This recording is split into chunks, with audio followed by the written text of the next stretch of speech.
There's a really popular idea out there. Left brain, logic, numbers, rational, very straightforward. Right. And then the right brain.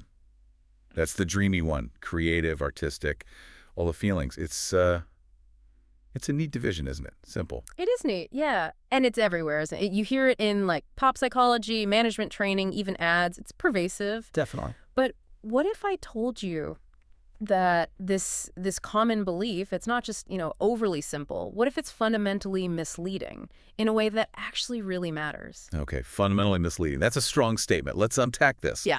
Today, we're doing a deep dive into Iain McGilchrist's big work, The Master and His Emissary, The Divided Brain and the Making of the Western World. Exactly. And our mission really is to get past those popular myths. We want to explore McGilchrist's quite profound argument, which is that the real difference, the crucial one, between our brain hemispheres isn't what they do. Often they're doing the same things. It's how they attend to the world, their style of attention.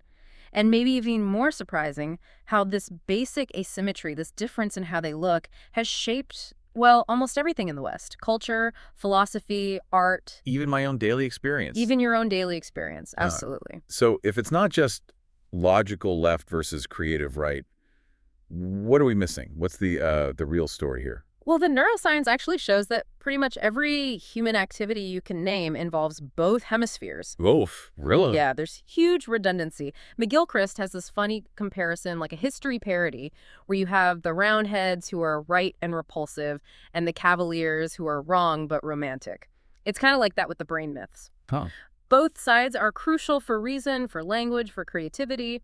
But, and this is the key thing, even though they both do these things, experts like Joseph Hellige point out there are still very striking differences in how they process information. So they work together, but differently. Exactly. McGilchrist says there's literally a world of difference in how they approach reality. Okay, how they approach it, not just what they do. That's where it gets really interesting, I think. Yeah. So what is that core difference in approach? It boils down to the type of attention they use. And this isn't just, another cognitive function like remembering stuff. McGilchrist argues it's more fundamental. It's our basic disposition towards the world. Disposition? Yeah. And the kind of attention we use actually changes the nature of the world we experience. Whoa, hang on. The way I look at something changes what it is. For me, anyway. Precisely. Think of a mountain. Okay. To a navigator, it's a landmark, right? It helps you find your way. Yeah. To a prospector, it's maybe a source of wealth, minerals inside. Right, potential value. To someone else, maybe it's sacred, the dwelling place of gods. The real mountain isn't separate from these ways of attending to it. Even the scientific objective stance, it's still one way of looking, right? A way that values detachment. So we're not just watching the movie, we're kind of co-creating it. Exactly. We're partners in creation. It's a powerful idea. We actively bring our world into being through how we attend to it. Okay, that's huge. So let's get into these two modes. You mentioned the master. Tell us about that one, the right hemisphere. Yes, the right hemisphere. McGilchrist calls it the master. Its job is to be constantly on the lookout, open to whatever is out there, separate from us, without assuming anything beforehand. So like a wide-angle lens, open and flexible. Exactly. Broad, flexible, vigilant attention. It needs to be ready for anything, for the new, the unexpected. So it handles discovery, genuine newness, things we don't already know. Precisely. New things, music you haven't heard, unfamiliar words, meeting someone new that primarily engages the right hemisphere. Okay. Then when something becomes familiar, routine, predictable, it tends to shift. To the left side. Generally, yes. The right brings you what you don't already know. It actually outperforms the left when things are unpredictable. Okay, so what does this master's view of the world look like? What are its key features? Well, first and foremost, it sees the world as holistic. As an individual living whole, it gives you that single complete world of experience. The whole picture. Yeah, it's how you recognize your friend instantly, even with a new haircut or glasses. It sees the person, the unique individual. Right. A really extreme example of what happens when it's damaged is Capgras syndrome. Someone sees a loved one, maybe their spouse, but insists they're an imposter. They can recognize the features, but the sense of the unique whole person is gone. It's fascinating. Even sheep rely mainly on their right hemisphere to remember individual faces for years. Oh, okay. So holistic, individual. What else? It's absolutely central for empathy and emotion. Understanding what others are thinking or feeling, reading faces, tone of voice, body language, that's the right hemisphere's job. It's how we connect. The nonverbal stuff. A lot of it, yes. Yeah. And it's also key for implicit reasoning and insight. You know that aha moment? Yeah, when the answer just pops into your head. That's often the right hemisphere at work. The left is better at step-by-step logic, linear argument. The right does deduction, some maths, but also this less explicit problem solving that leads to insight. Interesting. So it grounds us, connects us emotionally, gives us those flashes of understanding. Absolutely. And it's deeply connected to our embodied experience, our physical selves, and music. Music. How does that fit? Well, music is, fundamentally grounded in the body. It communicates emotion. It's implicit rather than explicit. It's a perfect right hemisphere medium. It doesn't just symbolize emotion. McGilchrist says it metaphorizes it. It conveys it directly. Like feeling the music, not just analyzing it. Exactly. It also understands narrative, the flow of stories, and experiences time as an undivided flow, not just chopped up moments like the left does. A continuous stream. Yes.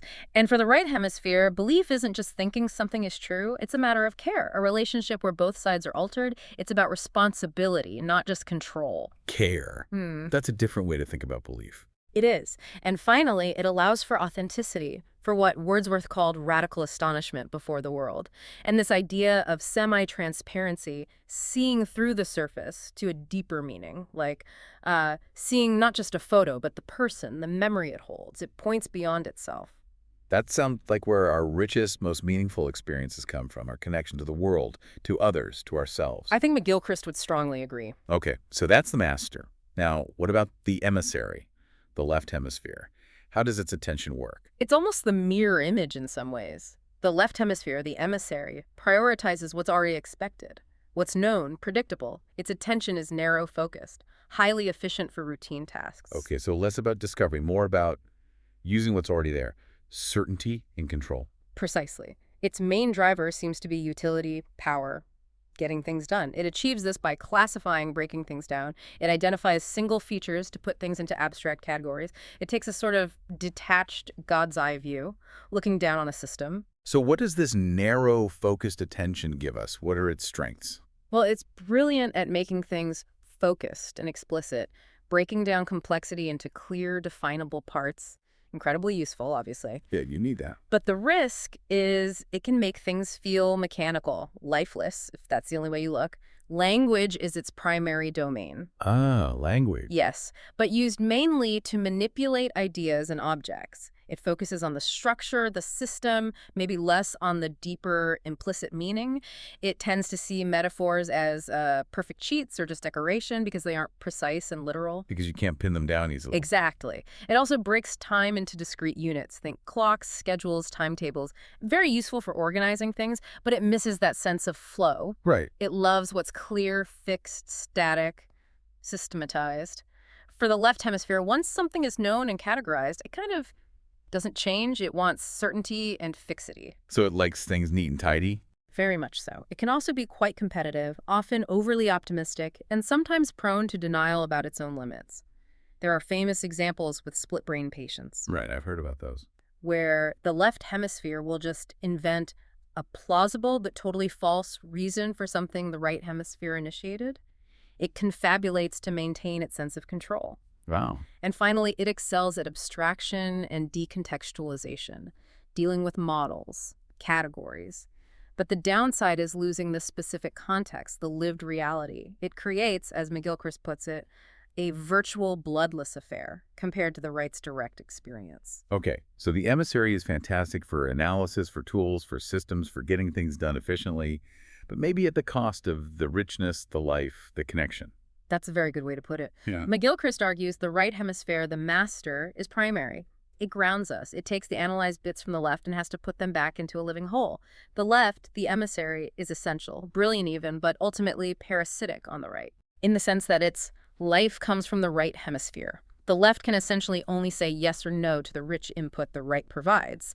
It needs the master's view to make real sense, but, well, it often acts like it doesn't. So the emissary needs the master, but often tries to take over or ignore the master. That sounds unstable. It is inherently unstable. That's a core part of the argument. When the balance gets skewed, the left hemisphere can start to believe its version of reality, its maps, its categories, its part world is the whole story. The map becomes the territory. Exactly. It becomes a power struggle. And the brain might even have a kind of winner-takes-all tendency for certain tasks where efficiency leads one side to dominate. This is more than just brain science, isn't it? You said this lens helps us understand history, Western civilization even. How does that work? Absolutely. You can trace this dynamic, this shifting balance across centuries. How we as a culture pay attention has changed. So give us some examples. Where do we see this playing out? Well, think about ancient Greece.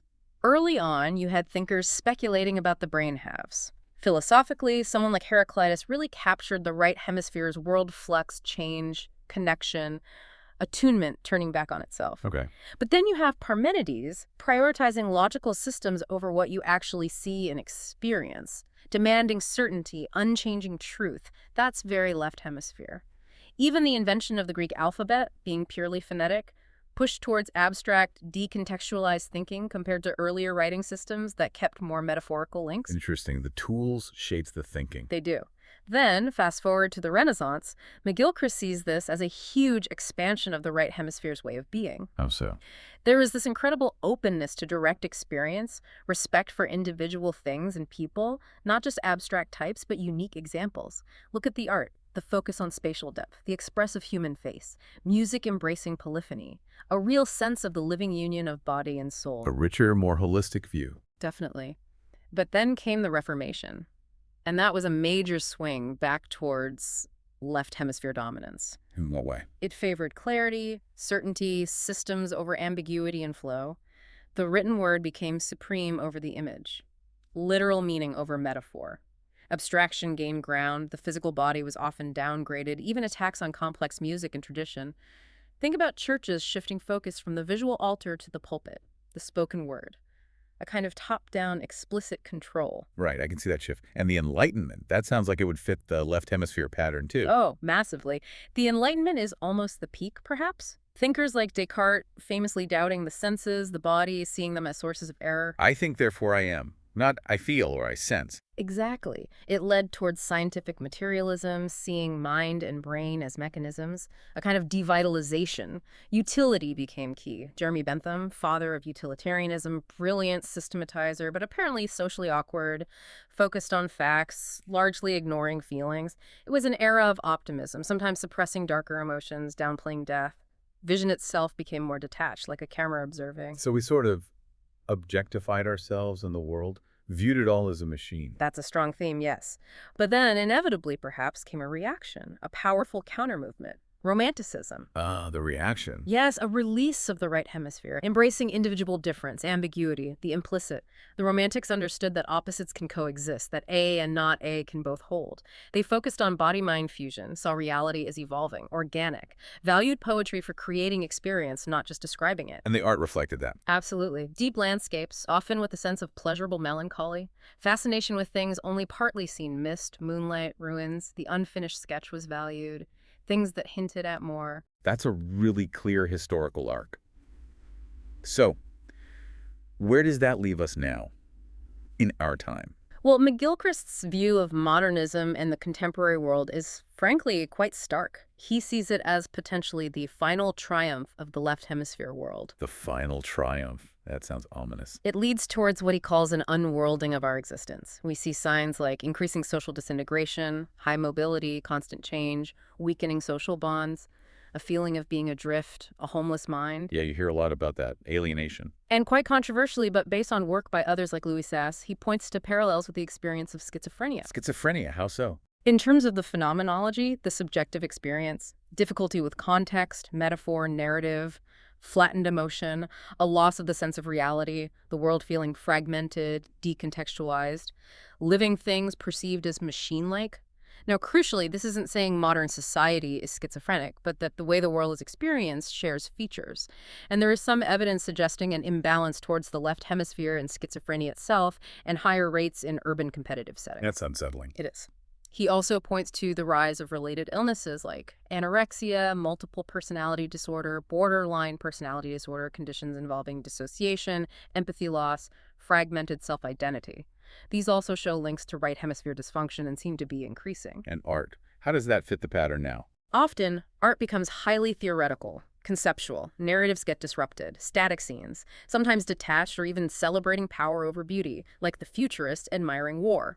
Art can become self-referential, pointing only to itself, its own system of signs, losing connection to lived reality, potentially leading to an erosion of pity, of empathy. And technology, does that play a role? A huge role.